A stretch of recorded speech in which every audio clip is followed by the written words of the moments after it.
I simply gotta march cause I'm a drummer. Don't bring around a cloud to rain on my parade. Well, hello and welcome to our latest video. Mickey and I are sending lots of love and kisses to you, aren't we, Mickey? Yes. Well, thank you very much for the questions you've been asking. And I'm going to plunge right in, shall I? Okay. The first question is from R. Barnaby. And R. Barnaby wants to know, have I been informed as to what Prince Philip's infection is? And the answer is yes, I have been informed that Prince Philip is suffering from a urinary tract infection, which at any age can be very serious, but especially in older people who are prone to them, they can be very serious. I don't know if you recall, but a few weeks ago, there was an actress whose name I remember because she was not of the first tier, but she was evidently quite a successful actress and had been quite beautiful in her day. She was more or less my age. And she died within a matter of a few days of a urinary tract infection that spread to her organs and killed her because she ended up with septicemia. And that's the danger with urinary tract infections, especially in older people, that you can actually end up with septicemia. So he's in the hospital, being treated for that. It also has to be said, of course, that all of the strain surrounding Harry and Meghan's recent antics have done no one any good and will have impacted quite severely upon Prince Philip's state of well-being, because he is someone who has given his whole life to public service. And for him to end up at the end of his life having to be confronted with conduct like this, you'd need very little imagination to see how that will have affected him. So, next question.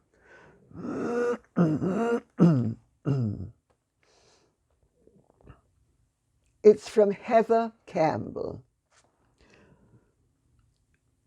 In the latest photos of them sitting on the sofa, Meghan has on a sleeveless black and white dress with yellow bits and seems to have no bump at all. My comments? Well, yes, I have seen the picture. And the picture is Meghan from the waist up. And I have to tell you, if the bump is where it was in the previous picture, the one under the tree of life, that the photographer said that, they needed no instruction because they're just such wonderful creatures, Meghan and Harry, the god and goddess of love and everything else fantabulous, that they needed no instruction whatsoever as to what to do. They just did it so wonderfully and so movingly. Oh my gosh, I mean, aren't we all just laden with admiration? Well, that bump was at least 5 months, and with many women could have been into a good 6 months. But we need to remember something. We're dealing with Meghan, and Meghan is not an ordinary person.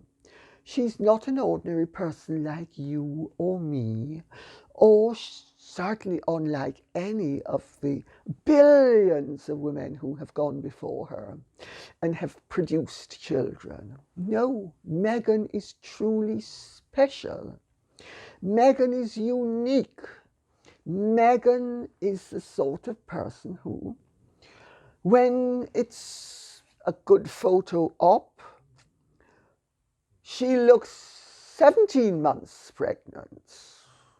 And when the photo op doesn't require it, she can look minus 10 months pregnant, all sometimes within a 24-hour period, because Meghan understands the power of the pose. And our dear Meghan has the ability at will, plainly, to draw in her breath, and presumably the baby just disappears. Well, it certainly does something, because, it's just amazing that she could have been ready to explode last week, and this week she looks as if she's never had a baby, and looks, in fact, as if she could never have a baby, because her stomach is not only flat, it is non-existent.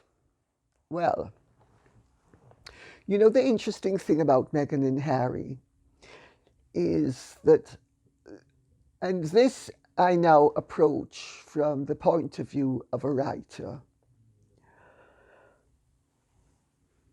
they have been practicing a very interesting technique, which is that they have been dehumanizing themselves. Normally, people are dehumanized to be mocked, to be reviled, or to be deified. In the ordinary course of life, when people are dehumanized, and I speak from some experience because I was dehumanized for a good 2 decades, and for another 2 decades intermittently by the press. And it's a very discomforting feeling, and it's really very unpleasant to have to endure. To elect to dehumanize yourself is really a very interesting phenomenon. But the only way that she can show how special she is, and he has taken a leaf out of her book and is showing how special he is to transcend the human being that each of them is, and to become demigods. There's a reason why one of the commandments warns against worshipping false idols. Littered throughout the Bible is various injunctions against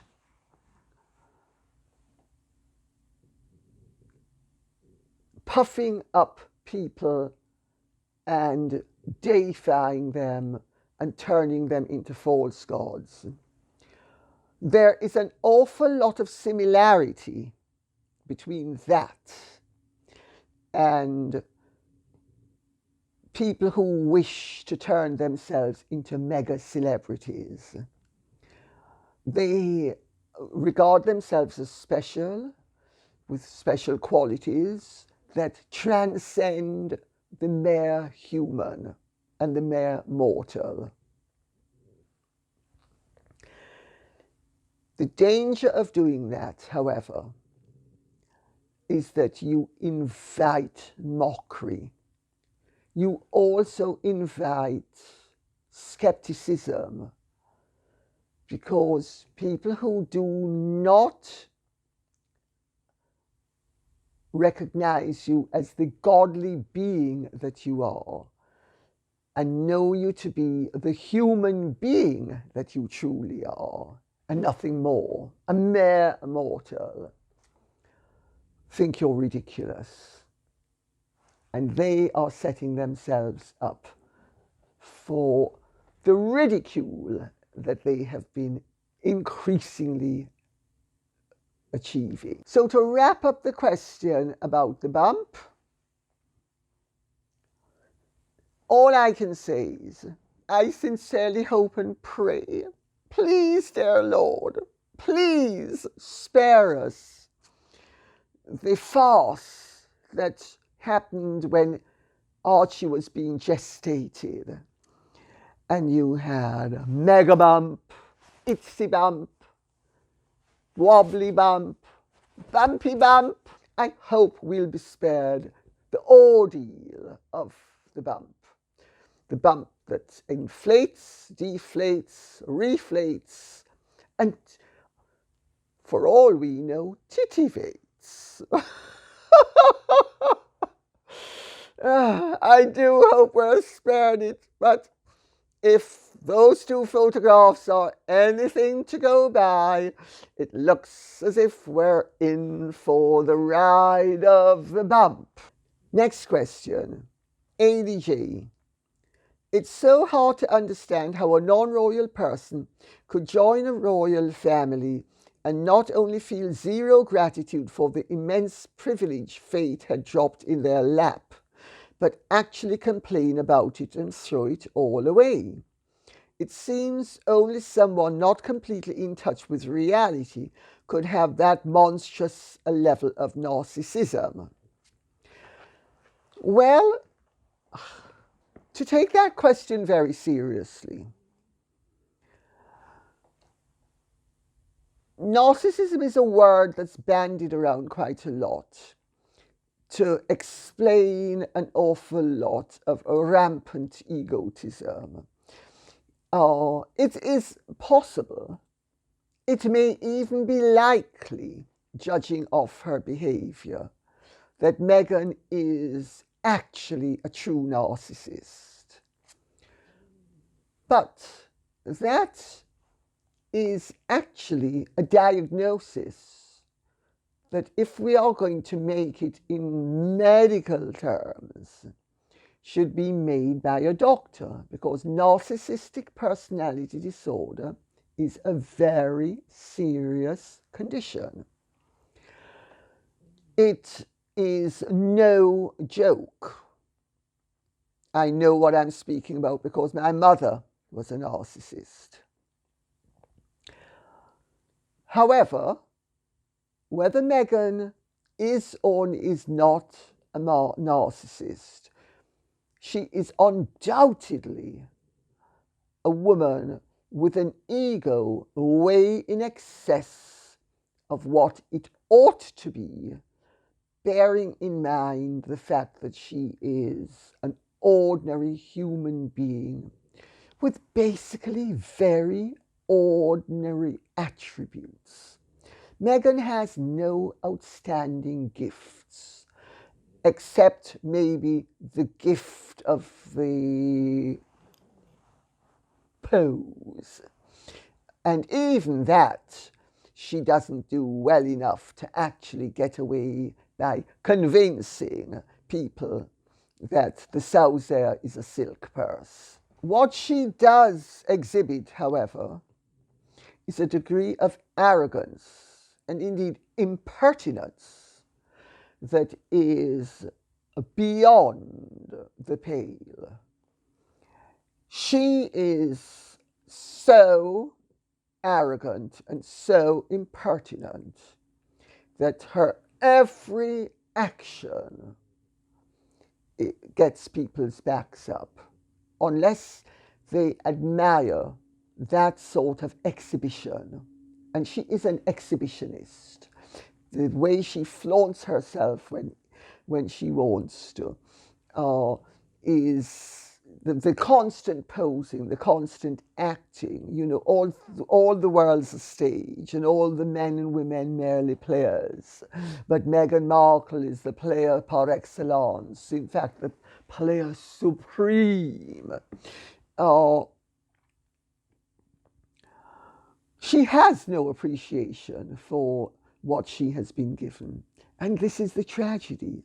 And this is where she has missed such a golden opportunity. because she could have been such an outstanding success as a humanitarian and as a public servant, or as she contemptuously put it, a civil servant in a tiara, quite missing the point that service is a noble calling. Whether you are Father Gerard, serving in a leper colony, or the Queen of England, serving in Buckingham Palace and Windsor Castle, service is a noble calling.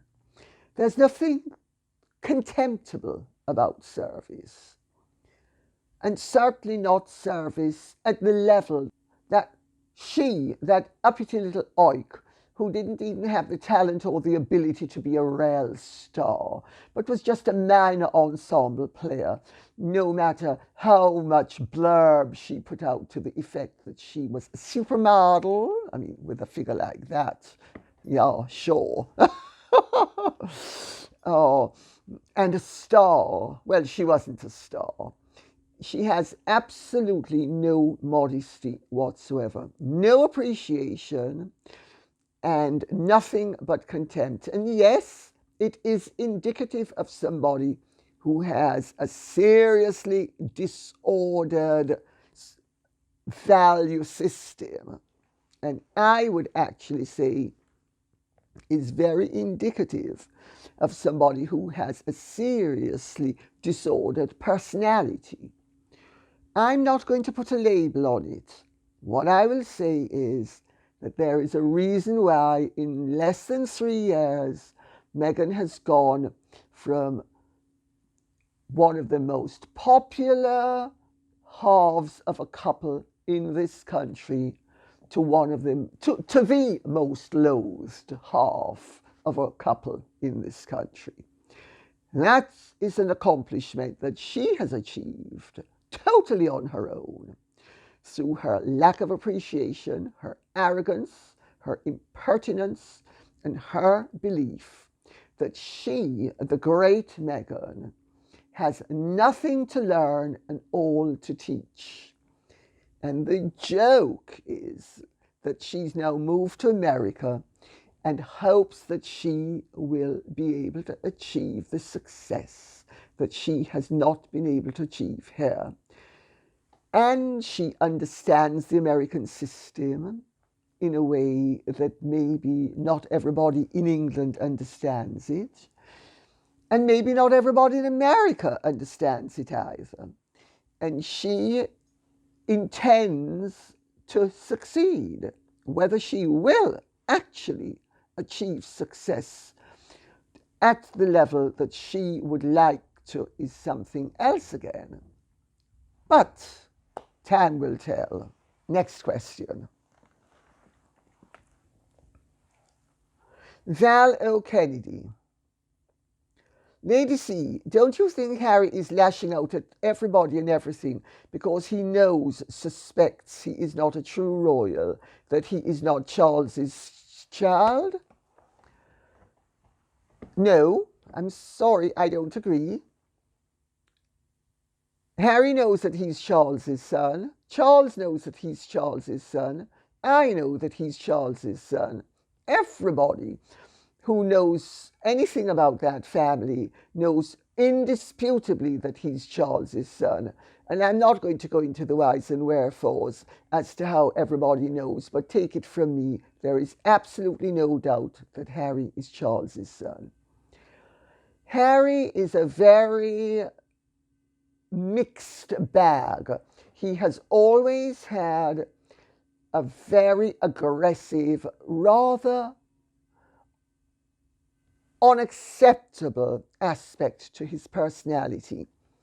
I touch upon it in my book, Meghan and Harry, the Real Story, when I recount an incident that happened when Harry was a little boy. And one of the army officers called on Diana to make a report of some description. And Harry rode into him with, I forget now whether it was his tricycle, bicycle, or car, or whatever it was. He rode into him with something. into the man's shins and hurt him pretty badly, because if you've ever been knocked on your shins, you will know it's pretty painful no matter what. Diana reprimanded him. She did not punish him. Harry has spent his whole life rarely dropping on people from a great height as and when it suited him. And he has got away with it, to a large extent because of the tragedy of losing his mother when he was young. Might this have made a difference? Yes. Would Harry have been a completely different person had Diana not died? No. Angry people, people who as children think it's funny to cause adults pain, will usually grow up to be adults who will cause adults pain. I just throw that in for what it's worth. He has been given so many free passes because of Diana's death. But there does come a point when people have to accept the fact that you should stop giving someone free passes, because enabling is not a constructive way of dealing with people who have disorder in their lives, in their personalities, and create it in your, mine, our, and their lives generally. And on that note, I will say, let me read the next question. Natalie Bro. Dear Lady C, first of all, I wanted to thank you for doing your videos. I really love and appreciate them. I have a question, and I'm sorry if I just missed out some information. But when Harry and Meghan split from the Royal Foundation with the Duke and Duchess of Cambridge, didn't they transfer half of the raised money to Travelist? Since then, I have never heard of it again, even in the media. Where did this money go, and what are they doing with it? I can't understand where there are no legal investigations, especially if I am right and this money was donated for charitable causes to the Royal Foundation. Yes, the money was donated to the Royal Foundation. Half of it was turned over to Harry, who put it into Travelist, which is a private company. He is the primary owner, beneficiary, shareholder. It's not a charity. It's not been registered as a charity. It's still not a charity.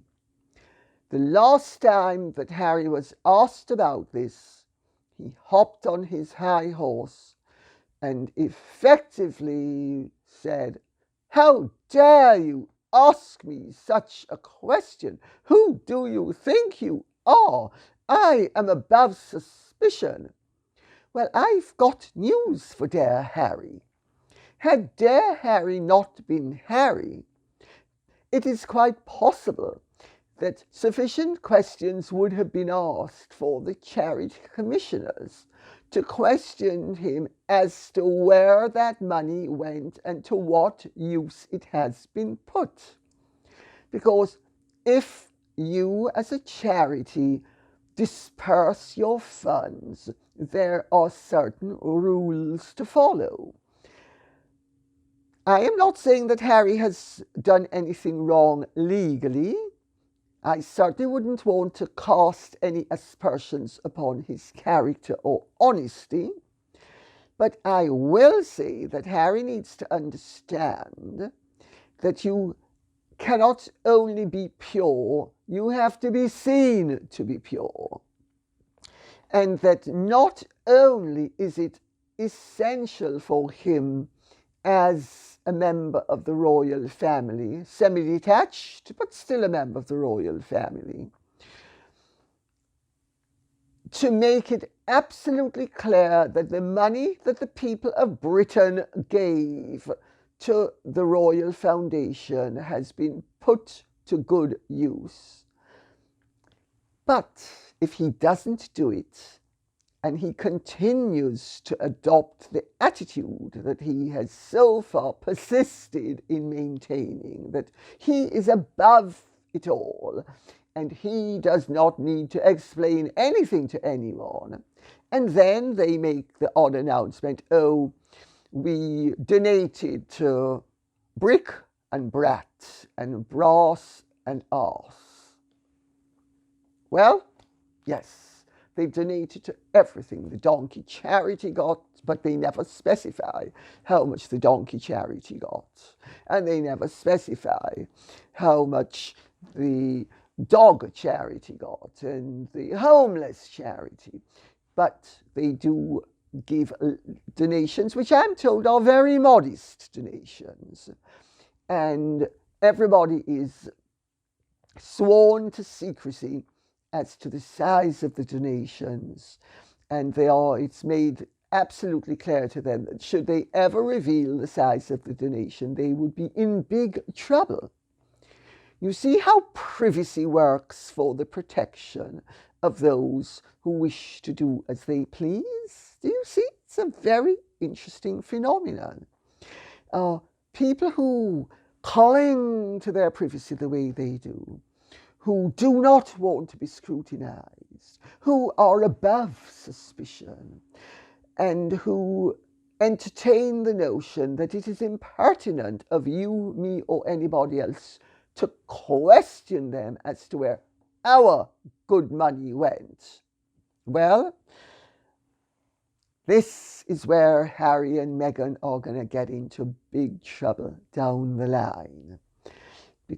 And they have already been getting into trouble, because this is just the sort of thing that doesn't wash.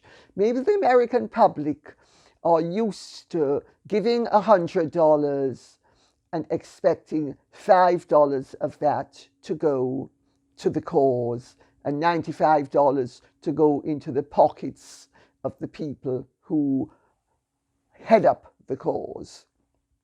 That's not how the British operate, my dear, let me tell you.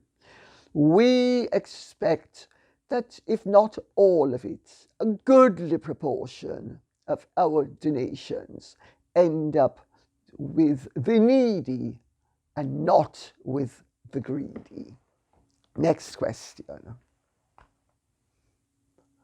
Joanne Horan.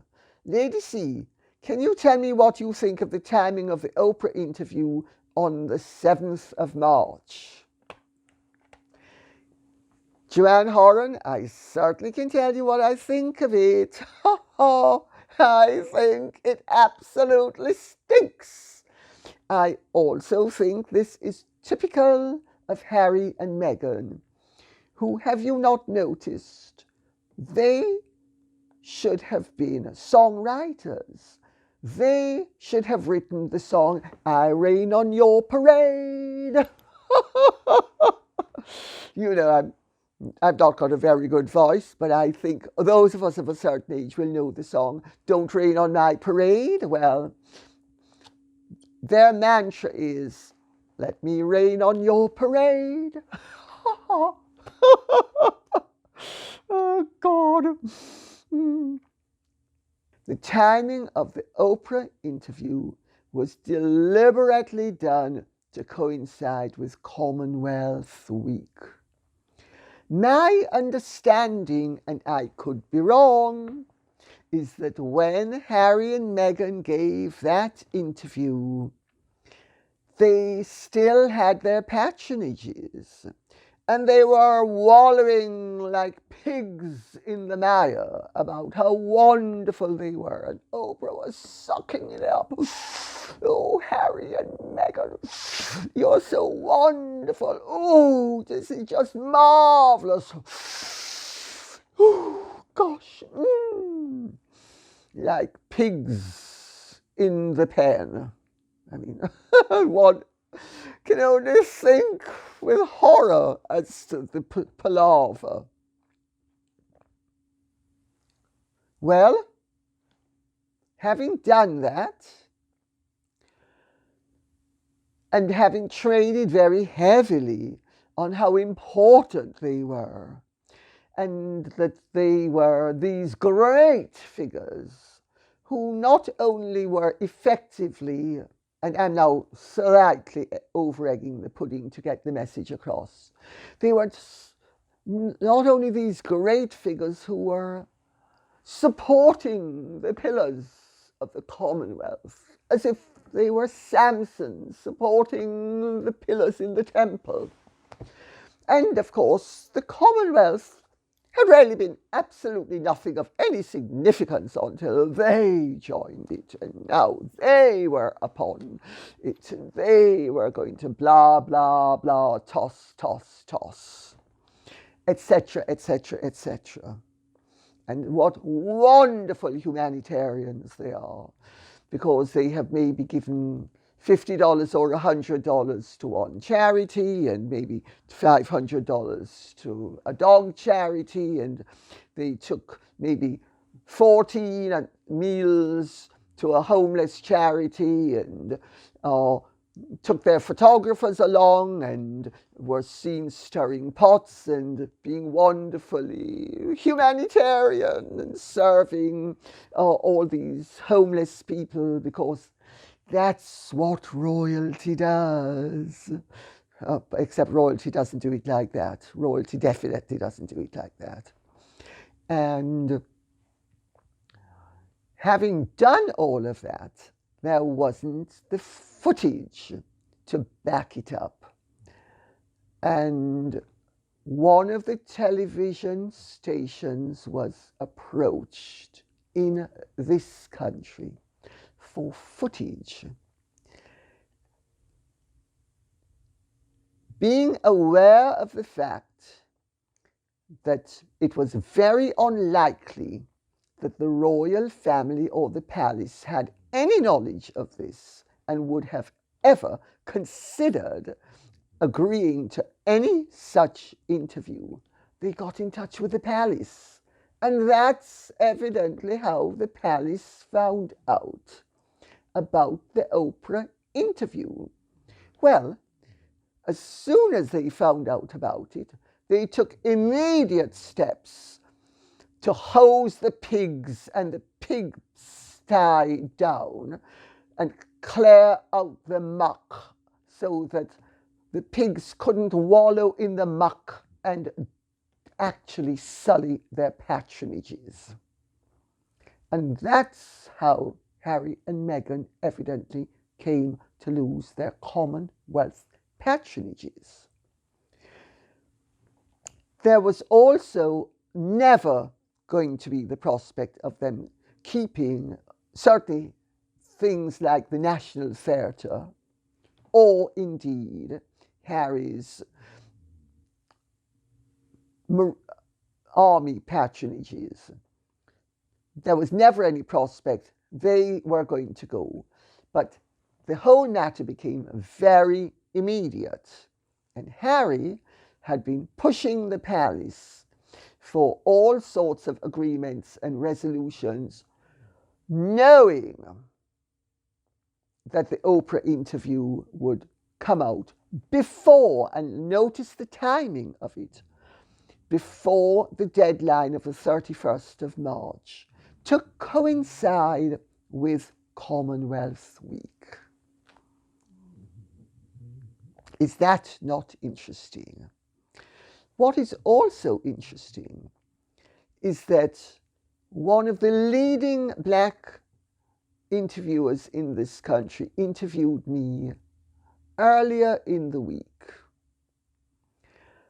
and pointed out to me, because I had not actually realized that the Oprah interview was coinciding with Commonwealth Week. I hadn't made the connection. This interviewer made the connection and said to me, and this interviewer,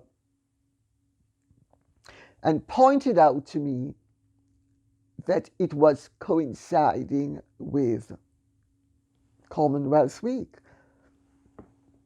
Yet again, we have it. Harry and Meg's baby have got to rain on everybody's parade, have got to maximize every opportunity. You know, there is a reason why people of character and sterling qualities are told, don't be exploitative. I know that there is the rumor that Meghan's mother told her, never give the milk away for free. Well, there's one thing about getting a fair price for the milk, and there's another of just clamping those suction pumps onto the udders of a cow and milking that cow until not only have you got rid of all of the milk, but maybe even blood as well. It is unsavory, it is undignified, it is the absolute antithesis of what noblesse oblige is about. It is to be deplored in every way, shape, or form. But it seems that Meghan is incapable of understanding that when you have an opportunity, you can avail yourself of the benefits of that opportunity without stepping on everybody else and raining on everybody else's parade. It also has to be said, and I hate to say this to people who actually were very fond of Diana. Diana was also very adept at raining on people's parade. She was the past mistress, exceeded only, it has to be said, by Meghan, because Diana had dignity, at least up to a point. Meghan has absolutely none at all. Meghan is like a cheap scrubber in a convent. While Diana, for all of her failings, at least looked like a well-dressed nun. But Diana used to systematically rain on people's parade. She often did it with Prince Charles. This was one of the big problems that developed in their marriage. The constant competitiveness, the need to top him, the need to push everybody to one side so that she could shine more brightly than everybody else. Meghan does this, and Harry does not seem to understand how deplorable this is as conduct, because he, on some level, thinks it's okay because his mother used to do it. William understands that conduct like this is unacceptable and undesirable, and whether his mother did it or not, it is still not acceptable conduct.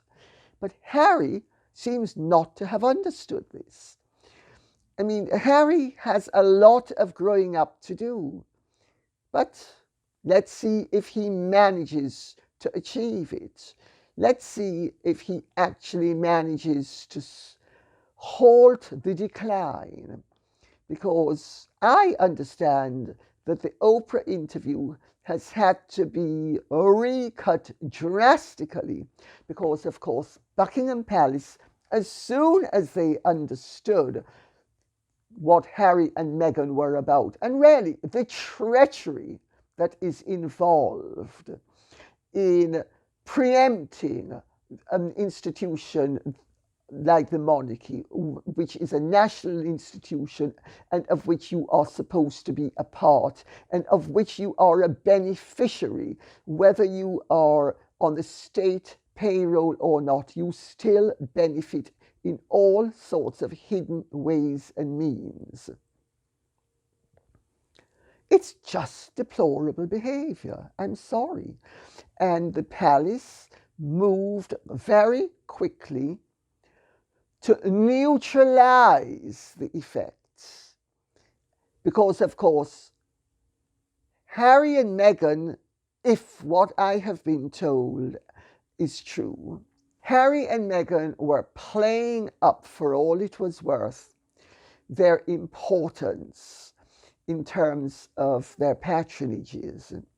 And although the patronages were of some importance, they must have known and will have known that they had to go if they were staying in America. But they clearly were hoping that by doing what they did, it would make it impossible for the palace to strip them of them. Well, the palace have outmaneuvered them and stripped them of them before the airing of the interview. And that's evidently what really happened. So yes, the timing of the Oprah interview was calculated to steal the Queen's thunder, because she is giving a speech on the 7th of March to officially open the whole of the week's celebrations. And they were going to swamp her with the Oprah interview, and swamp her, even though she has been the head of the Commonwealth since long before they were born. But they were still going to steal her thunder and really show how insignificant and unimportant she was, because they were so important that really, their little bit of whatever they'd done was way in excess of anything she has ever done. Well, Icarus has had his wings singed. And on that note, I will say thank you very much for listening. It has been my pleasure. I hope you have enjoyed this. Please keep the questions coming in, and like, subscribe, hit the notification bell, and share. Am I not clever? I had to read it. I completely forgot it. There are, my memory is excellent on some things, and on others it is just absolutely deplorable. Well, thank you very much. Mickey and I send to say goodbye.